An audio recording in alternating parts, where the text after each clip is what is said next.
What is going on, guys? My name is Echo and welcome to the best starter, weapon, perks and attachments for Call of Duty Ghosts. Now this is from the midnight release. This is not the best overall class, this is the best starter class, down to what attachments you should be using. Now I've been playing for a little while now and I know which weapons I do prefer, which weapons are overpowered and which weapons won't be used as much. Now you can see I'm on the main menu before you do go into any game. In here you're going on to create a soldier. Now before I do go any further, you'll see that these are locked. I will explain to you how you unlock them, how squad points work, the best overall class, and how to rank up in later videos. So do stay tuned for that because they are quite interesting, especially if you want to rank up fast and be the #1 person online.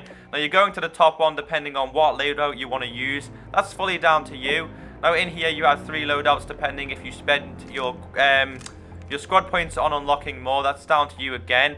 Now at the top you'll notice that I have a primary weapon. This is the Vector CRB. Now the Vector was officially in MW2. It was quite a good weapon. I feel in this game it's a little bit more noticed, it's a little bit more used. Now this is the desired weapon you want to be using. Now you'll notice that I have 2 attachments. This is the Muzzle Brake. You'll notice on the bottom it says the accuracy goes up ever so slightly, the damage and the range. Now the range is very key. I feel like the range on Call of Duty Ghosts is something that you'll need within most maps. I feel like a lot of the maps are very big and wide ranged, especially if you're using a submachine gun. I would recommend using this in any single map. I've also placed a red dot sight. I feel like this is also something I would rather use than an iron sight. As for the reticle, that's down to you. You can change it if you want, but I always stick to the default on any game. Now, as for the secondary, that's down to you. I'm just using the normal default pistol. Don't forget, I'm only rank 6, so this is a very simple starter weapon to use. As for the lethal, down to you. Tactical, down to you. Now, perks, well, very key. It depends on how you're going to be using the Vector. Now, you have a muzzle brace on it, or muzzle brake.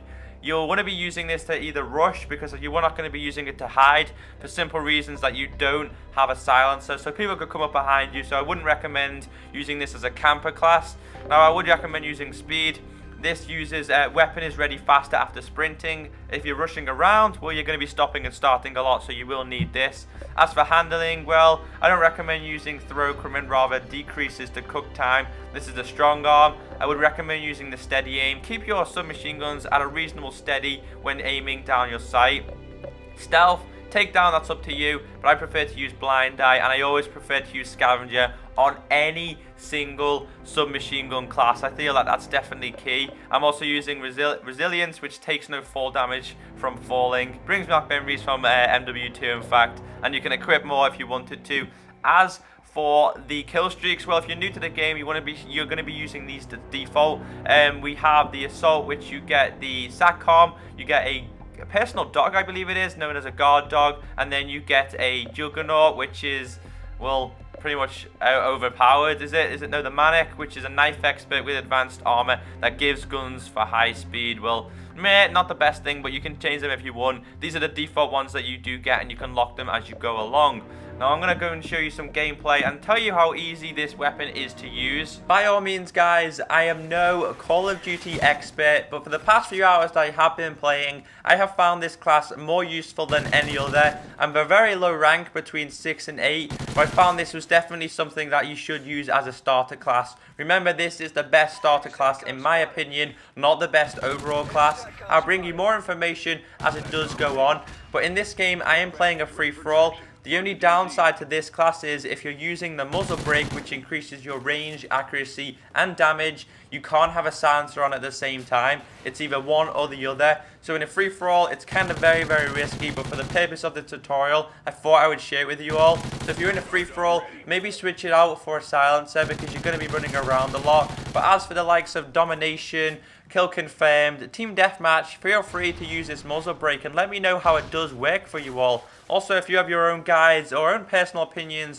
on certain weapons that you do think are better than this as a starter class, let me know. Don't forget, we're all very low ranks at the moment, so anything that does go in regards to helping you out will be something as a bonus. Any advice at this moment is very key and should be taken on board. But apart from that, guys, I'm ECKOSOLDIER. I have many more tutorials to come for you on Call of Duty Ghosts, such as how to rank up, squad points, and many others to follow. Peace out, and I hope you have a nice day.